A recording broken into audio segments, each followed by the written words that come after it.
दोस्तों आप लोग अक्सर मुझसे कमेंट करके पूछते हो कि जियो की इंटरनेट स्पीड हमारी कम आ रही है, उसको बढ़ाने का कोई तरीका बताओ। तो अब तक तो मैंने इसके ऊपर कोई भी वीडियो नहीं बनाया था क्योंकि कोई भी अच्छा तरीका मेरे पास में नहीं था। लेकिन आज जिस तरीके के बारे में मैं बात करने जा रहा हूँ वो तरीका वाकई में काम करता है और आप में से कुछ लोगों को उसके बारे में पता भी होगा।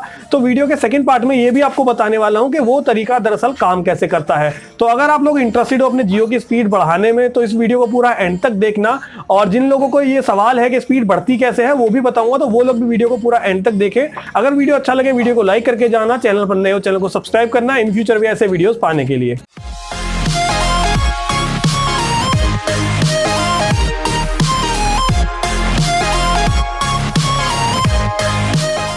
तो देखो भाई, सबसे पहली बात तो आपके कुछ डाउट्स हैं वो क्लियर कर दूं। मैं इस वीडियो के अंदर आपसे कोई भी ऐप डाउनलोड नहीं करवाने वाला, कोई भी नेटवर्क बूस्टर, कोई भी वीपीएन फलाना ढिमका जो भी होता है कुछ नहीं करवाने वाला। सिंपल सी एक चीज बताऊंगा आपको, वो करनी है। आपके इंटरनेट की स्पीड उम्मीद है बढ़ जाएगी और अभी ट्राई करके आप लोग उसको देख सकते हो। अगर स्पीड बढ़ती है तो मुझे कमेंट करके जरूर बताना कि हाँ ये तरीके ने काम किया।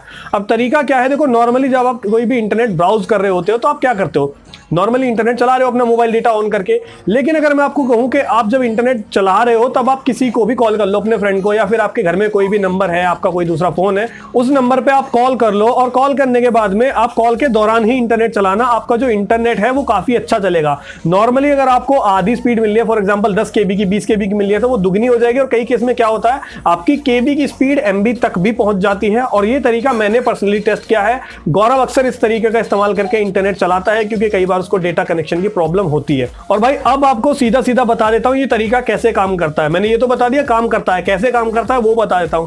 तो देखो, बाकी के जो ऑपरेटर हैं उनके पास में मल्टीपल बैंड्स हैं। 2G के लिए अलग हो गए, 3G के लिए अलग हो गए, 4G के लिए अलग हो गए। लेकिन अगर बात करते हैं जियो की, तो जियो के साथ में सिर्फ एक ही सर्विस है अभी के लिए, वो है 4G। आने वाले समय में शायद 5G भी देखने को मिलेगा, लेकिन फिलहाल 4G ही है। और जियो अपने जितने भी काम करता है, चाहे आपका इंटरनेट सर्फिंग हो या फिर आपकी कॉलिंग हो, वो सारी 4G का इस्तेमाल करके ही करता है। आपने देखा होगा वोल्टी के थ्रू हम लोग आजकल कॉल करते हैं। वोल्टी का मतलब है वॉइस ओवर LTE, यानी कि लॉन्ग टर्म एवोल्यूशन इसको बोलते हैं। तो यहाँ पे जो 4G के पैकेट्स होते हैं जिनमें हम इंटरनेट ब्राउज करते हैं, उन्हीं में आपकी ऑडियो को भेज दिया जाता है किसी भी दूसरे पर्सन के पास में जिससे आप बात कर रहे हो। अब हम ये तो जानते हैं कि कोई भी कंपनी का जो सिम होता है वो हमें मेनली दो चीजें प्रोवाइड करता है। पहली तो होती है इंटरनेट सर्फिंग और दूसरी होती है कॉलिंग।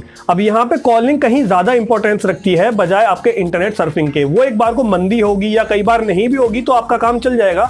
लेकिन अगर किसी सिम कार्ड पे कॉलिंग नहीं होगी तो वहां पे कई तरह की प्रॉब्लम्स आपको फेस करने को मिल सकती हैं। और इसी प्रॉब्लम की वजह से आप हो सकता है अपने मोबाइल नंबर को किसी दूसरी कंपनी में पोर्ट करा लो, तो ऐसे में जो सब्सक्राइबर्स होंगे वो उस कंपनी को छोड़कर चले जाएंगे। तो कंपनियां कॉलिंग को ज्यादा प्राथमिकता देती हैं बजाय किसी भी इंटरनेट ब्राउजिंग के। अब यहाँ पे जियो इस चीज को लेकर कैसे काम करता है, जियो के दरअसल दो बैंड्स हैं। वैसे मैं आपको बहुत बेसिक बता रहा हूँ, डीप में बताऊंगा तो बहुत ज्यादा चीजें और शायद आपको इतनी समझ में भी ना आए। तो बेसिक यही है, यहाँ पे जियो के दो बैंड्स होते हैं। एक तो होता है आपका इंटरनेट सर्फिंग के लिए और दूसरा बैंड होता है कॉलिंग के लिए। इसको आप ऐसे समझ सकते हो, जो आपका लोअर बैंड होता है वो खाली होता है डेटा ब्राउज करने के लिए, और जो आपका अपर बैंड होता है उस पे होती है कॉलिंग। वो थोड़ा सा बेहतर होता है, ज्यादा अच्छे फ्रीक्वेंसी वहां पे आपको मिलती है, ज्यादा बेहतर कनेक्टिविटी मिलती है ताकि आपके कॉल्स वगैरह ड्रॉप ना हो। और अब देखो एग्जैक्टली आपको बताऊं चीजें कैसे काम करती हैं। दो अलग अलग बैंड से नॉर्मली जब आप इंटरनेट ब्राउज कर रहे हो तो आप लोअर बैंड पे होते हो जहां सिर्फ इंटरनेट ब्राउजिंग होती है। लेकिन जब आप किसी को कॉल कर देते हो ना तो आप ऑटोमेटिकली लोअर बैंड से अपर बैंड पे स्विच कर जाते हो ताकि आपको कॉल करने में किसी तरह की प्रॉब्लम ना हो। अब इंटरनेट तो यहां पे भी इस्तेमाल में लिया जा रहा है, लेकिन वो जो इंटरनेट का बैंड है ना वो इतना ज्यादा मजबूत है, इतना ज्यादा कैपेबल है, अच्छी कनेक्टिविटी के साथ है कि आपको कोई भी वॉइस में खराबी देखने को ना मिले, आपकी आवाज कट कट के कहीं ना जाए और एकदम स्मूथ कॉलिंग एक्सपीरियंस मिले।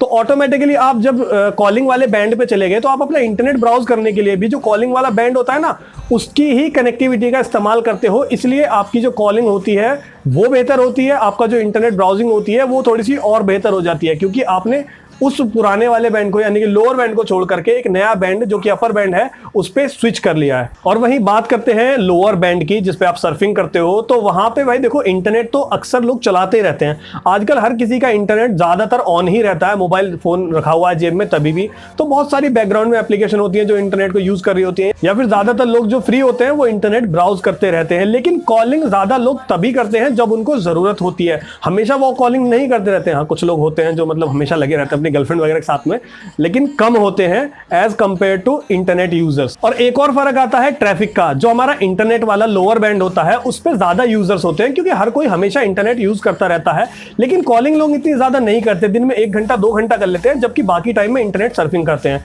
तो ट्रैफिक लोअर बैंड पे ज्यादा होता है, इसलिए आपको इंटरनेट इतना अच्छा देखने को नहीं मिलता उस बैंड पे। लेकिन जब आप कॉलिंग वाले बैंड पे चले आते हो तो वहां पे ट्रैफिक कम होता है और आपको अच्छी इंटरनेट स्पीड देखने को मिलती है। तो जिन लोगों को इस ट्रिक के बारे में नहीं पता था वो अब इसका इस्तेमाल कर सकते हैं अपने इंटरनेट को थोड़ा सा बेहतर बनाने के लिए। वैसे हमेशा तो कॉलिंग करना ठीक नहीं होता, लेकिन जब आपको जरूरत पड़े आप इसका इस्तेमाल कर सकते हो। लेकिन आप में से जो लोग अभी तक इस ट्रिक को इस्तेमाल कर रहे थे उनको पता नहीं था ऐसा होता क्यों है, लेकिन होता है। तो मैंने उनको बता दिया कैसे ये ट्रिक काम करती है, और आई होप आप सभी का इंटरनेट अब थोड़ा सा इंप्रूव हो जाएगा। और अगर ऐसा हुआ है तो मुझे कमेंट करके जरूर बताना, और हो सकता है तो थैंक यू भी बोल के चले आना, मैंने आपकी थोड़ी सी हेल्प की है। और बाकी मैं मिलता हूं आपसे आने वाले वीडियोस में। वीडियो अच्छा लगा तो वीडियो को लाइक करके जाना, चैनल को सब्सक्राइब कर लेना। कोई सवाल या सुझाव है कमेंट सेक्शन में वो भी पूछ सकते हो, पर्सनली मुझसे जुड़ सकते हो मेरे सोशल मीडिया हैंडल्स पर। और जैसा मैंने कहा सब्सक्राइब करना, बेल आइकन प्रेस करना। मैं मिलता हूं आने वाले वीडियोस में, तब तक के लिए गुड बाय।